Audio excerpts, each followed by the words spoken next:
I like to cry in my closet. Whatever you need to be in the moment so that your kids don't see. You start questioning all these things about yourself and you start realizing for a really long time, you were probably not even in the top 5. When I started to try and make these lists, I had lost touch so much with who I was. The whole point of motherhood is to grow amazing adults. And yet, if we're doing everything for them, then we're just doing them a disservice. I started working out again and going to the gym. And as I gained strength, I found that I gained strength everywhere. My mindset, my emotions, everything just became easier and clearer.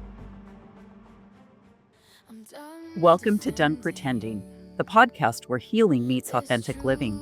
I am your host, Susan Houston, storyteller, mentor, and believer in the power of truth to set us free. This is your sanctuary for the soul, a safe space where we peel back the layers of judgment and fear to uncover the beauty of living real. Each week, you'll hear stories of courage, resilience, and transformation that remind you it's never too late to become who you were created to be. Welcome back, friends. I am so excited to have Kristina Campos with us today.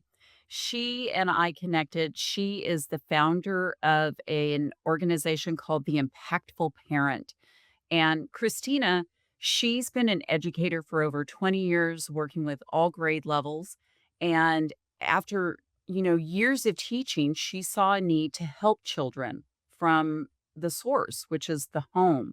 And I think so many of us can relate to that, whether we have our own kids or some of us are getting into the grandkids stage.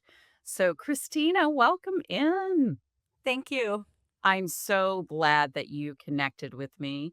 And you're out of Colorado, right? I am, yeah. And how many kids do you have? I have 4 of my own. Great. What ages are they now? Oh, I have a middle schooler, a high school or college kid, and a full-fledged adult.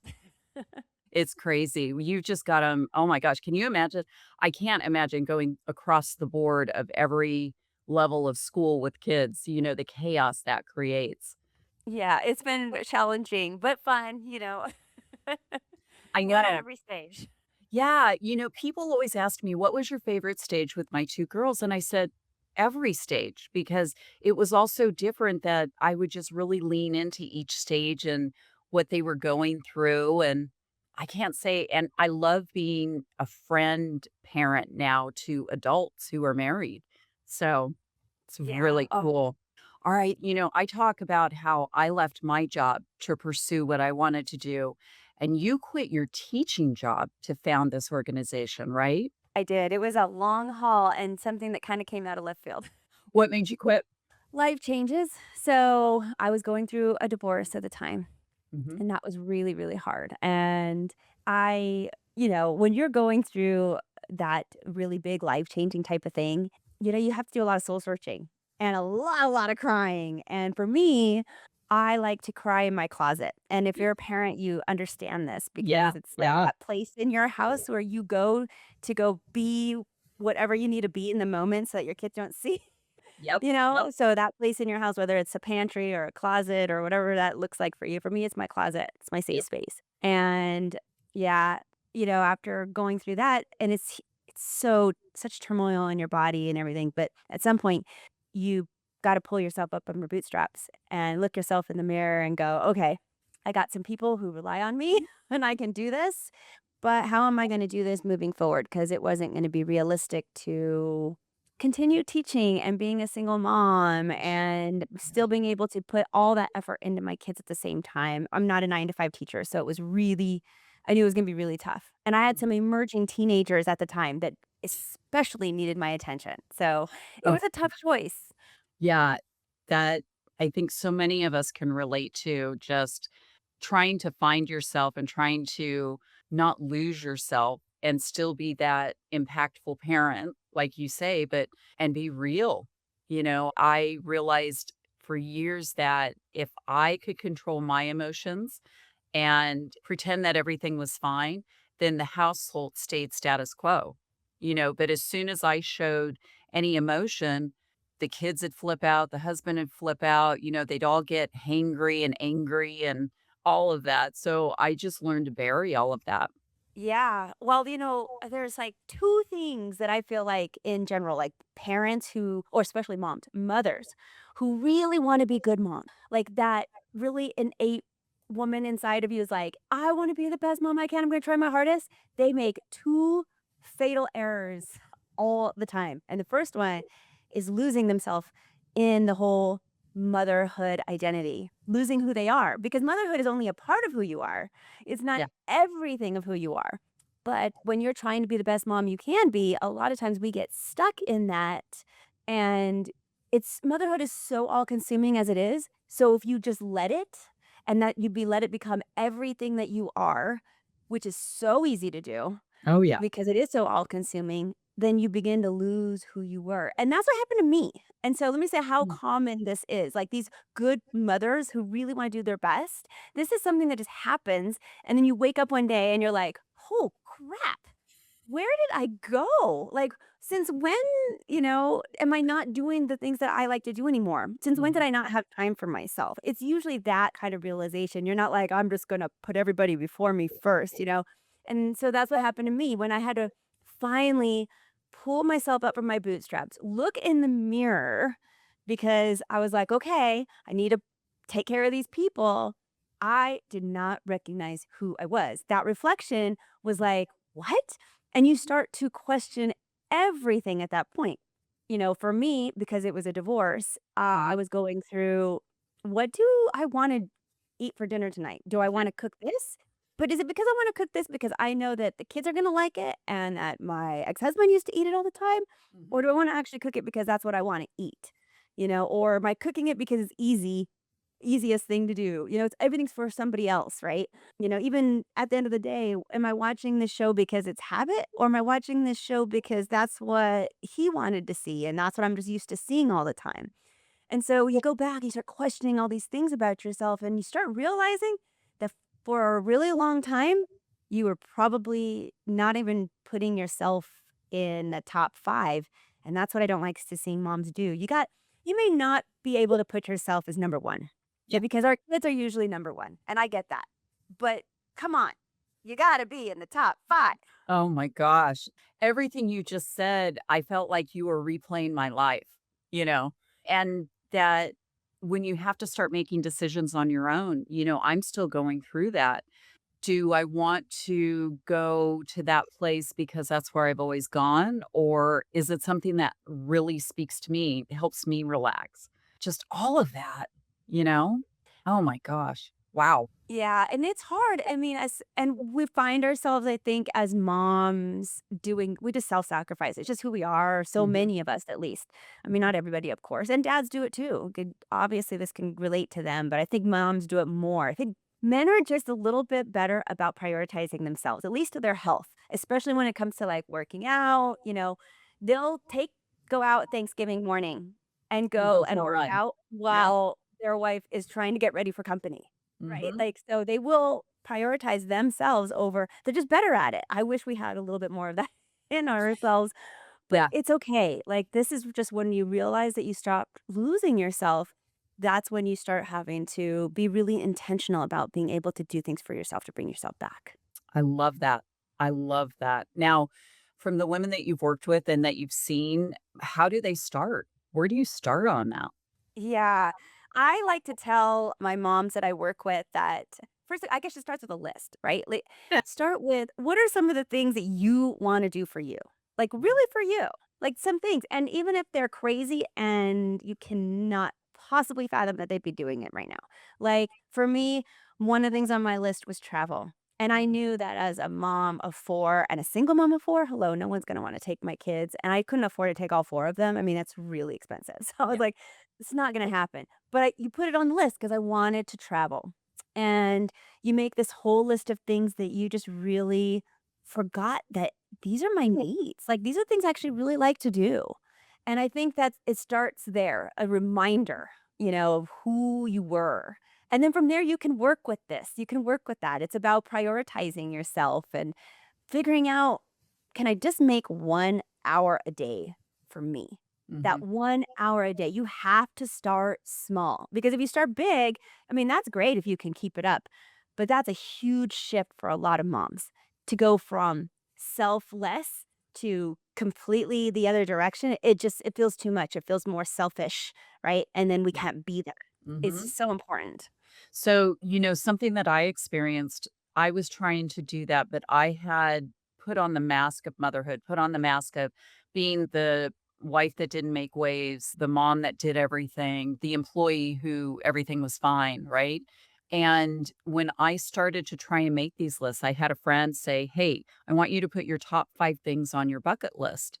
And I'm like, I sat there staring off into space. It's like, I don't even know because everything was through that filter of, well, what would they want to do? I had lost touch so much with who I was. So, how do you get that back? I mean, it's taken me a year or more, and now I'm just starting to recognize it again. Yeah, and I think there's not enough talk about some fake it till you make it's. Yeah. Because and I hate to say that, and I know a lot of people would disagree with me with this, but I felt that too. And when you just can't bring yourself to do what your logical brain says, I know I need to put myself first, but your heart says no. Yeah. I think for me, I had to fake it till I made it a little bit Mhm. until it became a normal feeling to do whatever it is I was trying to figure out to do. And again, small baby steps to get there. For example, you know, I wanted to feel good. I felt like crap going through my divorce. Of course, right? I mean, that's just how you are during that time period. But you wake up in the morning and instead of putting on the sweats and the sweatshirt and all the stuff, so when you dress thrumpy, you'll feel thrumpy.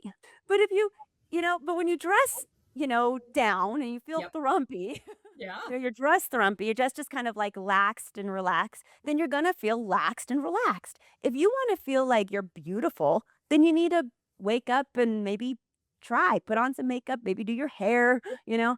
It's hard to get your insides to match your outsides, but it Mm. is a lot easier to fake your outside and get your insides to match it a little bit more, And so that's where I'm talking about. Sometimes you just have to maybe do something that you don't want to do until oh, you can get that sigh of relief that it feels okay. Like at first, when you quit something, it doesn't feel right in your body. But when you do it 10 times, by the 10th time, it starts to feel a little bit more normal, a little bit more like routine, a little bit like who you are.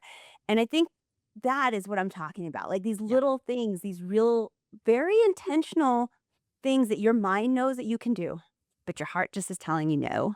Start something small and fake it until you make it, until you can do it and your heart catches up to you. If this episode hits something for you, don't keep it to yourself.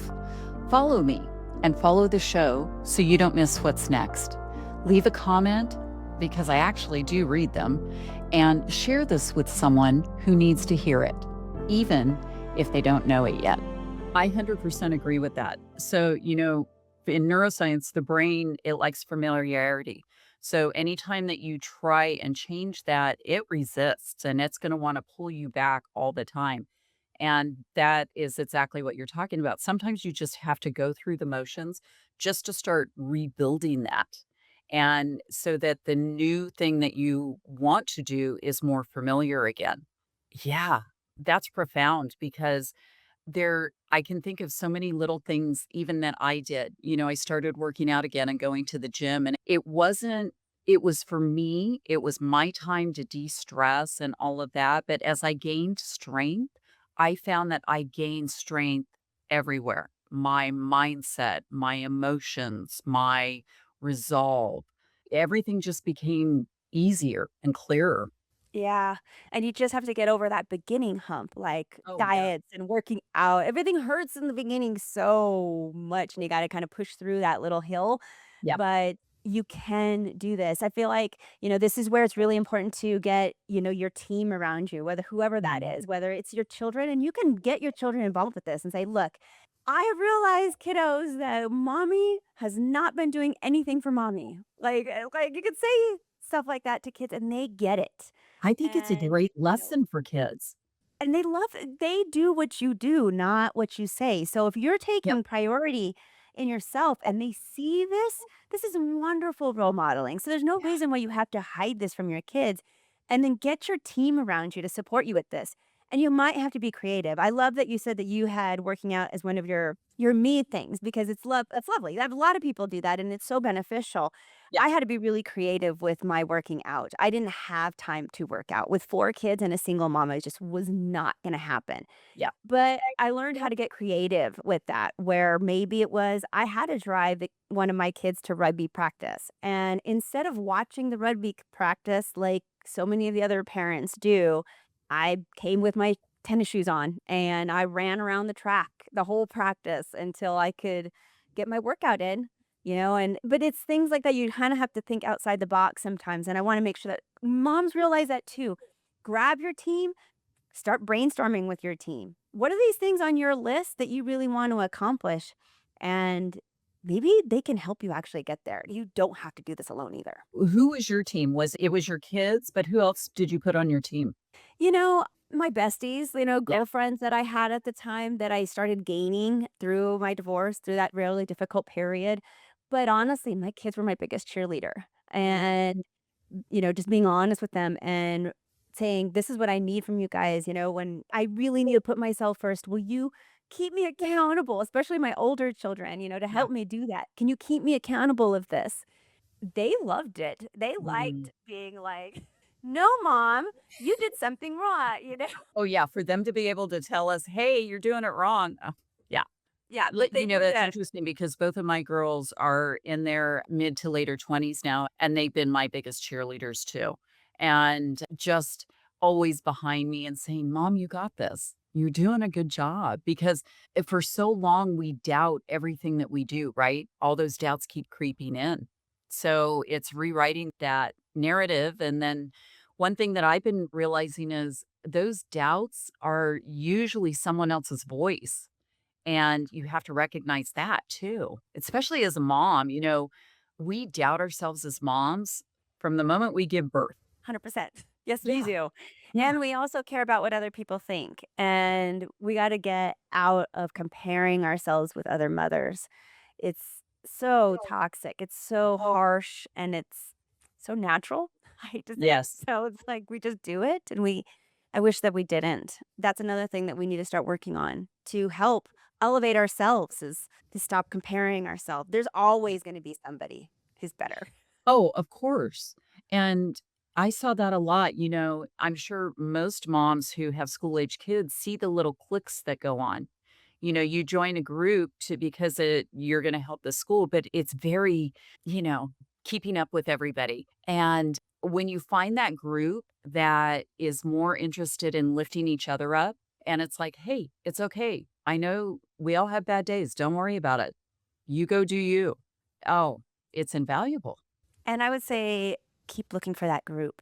Yeah. They're hard to find. Oh my gosh, making friends as an adult is so torturous. Yes, it is. And this is the other thing that I noticed is as my kids, and you're probably experiencing this too, you develop friendships with your kids, the other parents through rugby, or mine was through choir and through crew. But once the kids are done with that, those friends kind of fade. Even though Yeah.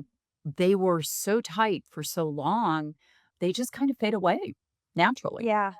And then we start over again. So I always Yeah. just say to your audience, yes, please. I mean, don't give up on finding those people in your life to help you. I did a lot of meetups personally. I did Did you? Meetups, which is an app. Yeah. Yeah. Okay. And even to this day, like I try to make those New Year's resolutions really intentional about meeting new people. So it's like, oh, it's so hard to carve out time, especially when you have little children to Yeah. do fun things like join that pickleball league or a volleyball league or a book club or a Bible study or whatever is in your area that you're interested in.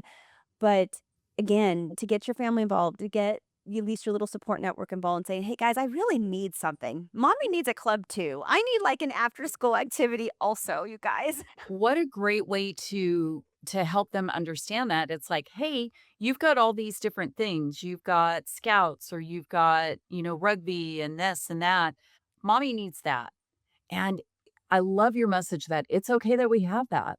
Yeah, it's not only okay, but it's necessary. The second thing, actually, because I had mentioned this, there's 2 things that parents do that are that Yeah. really the moms do that really they get off the thing. The second thing goes is that they never allow their children to have any pain. They just overprotect because 'cause we're trying so hard, right? So, Mhm. we have this super overprotection happening, and that leads into this where, if our kids see that they are our everything, Mhm. it becomes too stifling because they're reliant on us, and the whole point of motherhood is to grow amazing adults, capable adults, people who do things for themselves and can contribute to society, and yet if we're doing everything for them because we love them so much and we don't want them to have any struggles and it's just easier to do it ourselves and it's gonna go faster and, they can worry about other things, then we're just Yeah, doing them a disservice. right. So it plays into that, and that would be the second thing that a lot of parents do. Oh, yeah. And, I think it's just because we've gone through so much pain that we're just trying to protect them, right? Of course. But they can't problem solve. They can't learn how to regulate their emotions if we take all of that away. I have a story I love to tell you real quick. It's kind of circles back that as a parent, one of the things that we do wrong, right, when we're trying so hard is to shield our kids from any pain, hurt, harm, whatever, because we love them so grandly. We don't want them to see that. And because a lot of us, especially Gen Xers, we grew up with the opposite of that. So we're like, now we're overcompensating with love, right, to our Oh, children. yeah. But my oldest son at one time, he was running track when he was in high school. And he went to a very small school. And in track, it was a cross country meet. His coach had decided that day that they were going to race against some bigger schools.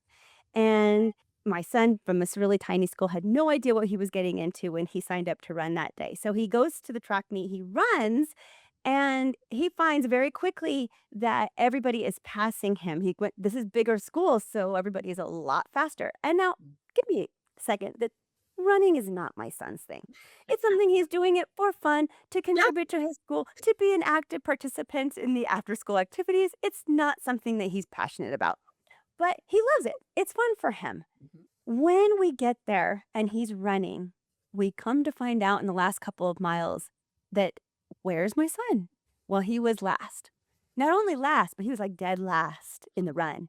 So What? much that when you're running, there's this little car that drives right behind the runners or a bicycle or like a golf cart. And this golf cart's right behind him. And to run and hear this golf cart behind him, I know it must have been driving him crazy because he's the last person to run in. Now, at the end of this meet, my son came in last, and I had a couple of choices as a parent of what I could have done in that moment. Mhm. My son visibly upset coming in last in this massive tournament. I could have done a few things. One, I could have gotten mad at the coach for setting him up for failure, right? Could have been an easy thing to do. The second thing I could have done was either cry with him and soothe him. And this is what a lot of parents who love each other love their kids so much, right? Tell him that he's a great runner. And the next time he will do better, Mm, right? I could have done that. But the third thing is what I did. And this is what a lot of parents miss out, and that's tell him the truth, which goes right back to your podcast yeah. and right back to being real with our kids. Because the truth was to remind him that running is not his primary sport and that he did a great job. And he was doing his best. And I'm very proud of him for never giving up. And to talk to him about sometimes in life, we come in last. Not only do we come in last sometimes, and that's okay because we tried our hardest, but there are other kids where that's their sport and Mm, they work harder and they eat better and they train more.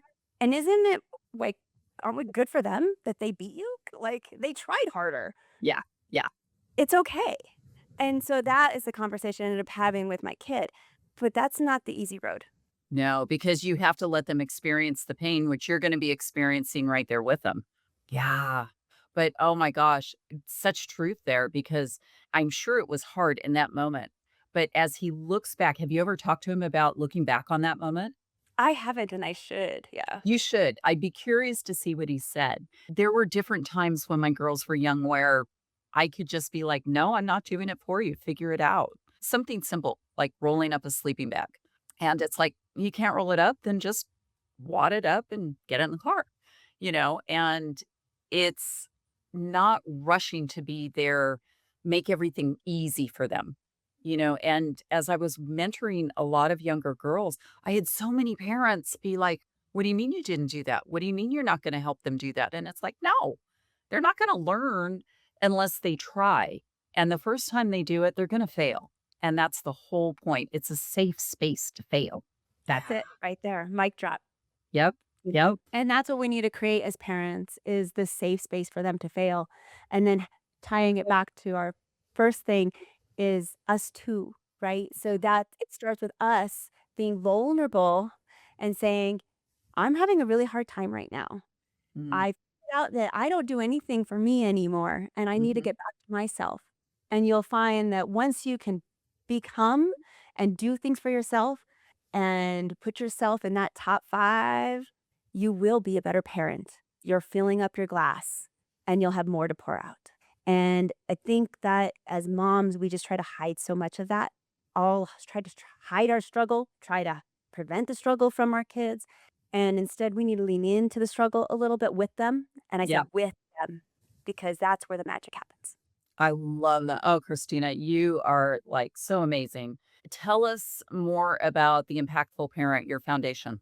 Yeah, so the Impactful Parent is free. It's just a parenting resource for parents. It's my passion project. It's an app, it's a podcast, it's a YouTube channel, and it's really just there to help parents of adolescents navigate everything that they could. It's just tips and tricks and advice from people and it's just a resource for parents who need something in the middle of the night. That's why I made the app because in the middle of the night when you can't sleep, that's when you need help is in the middle of the night. So I was like, I'm going to make an app so people can like scroll it in the middle of the night Love that. and it has everything in there from how do I get my child to stop procrastinating to what do I do if my child's talking back to me to what's inappropriate curfew, like all kinds of stuff. And none of it, I mean, it's parenting. So there's no right or wrong answers. This is Yeah. just Yeah. tips, suggestions, things to try out, experts, tons of experts like yourself, in different areas that if you Mhm. find a video, you can go look at the expert and look them up and get help from them. And I just hope it's a resource to parents. Well, it's been huge for me, even though I have adult kids and caretaking a 91-year-old mom. There are so many tips and things in there. It's like, oh, yeah. At this stage, you kind of go from being the parent of young kids to now you're your parent's parent. So it's a whole, you're reliving it almost. So, well, thank you so very much for joining us today. I am sure our friends, our listeners are just going to eat this up. I will post all of Christina's information in the show notes, all of her links so you can find her. And I just really want to encourage everyone to, hit that follow button, subscribe. We really are here to help all of you. And the more that you can get this out to your friends, your family, people that you think could use this message, please pass it along, share it with them.